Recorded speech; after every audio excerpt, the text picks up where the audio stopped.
آیا فوتبالیستی بوده که همه پنالتی‌های دوران فوتبالش رو گل کرده باشه؟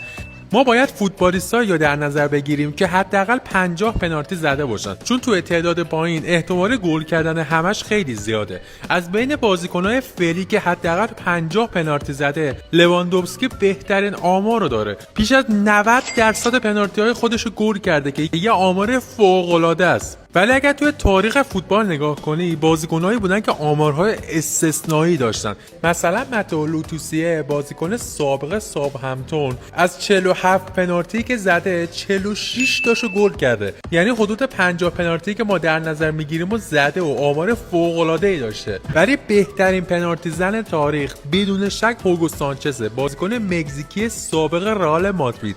اون توی لالیگا از 56 پنالتی که زده همه 56 پنالتی خودش رو گل کرده. یه آمار فوق‌العاده. ولی خب توی لیگ قهرمانان اون 5 پنالتی رو از دست داده. پس در نتیجه هیچ فوتبالیستی نبوده توی تاریخ که بالای 50 پنالتی زده باشه 100% همه رو گل کرده باشه.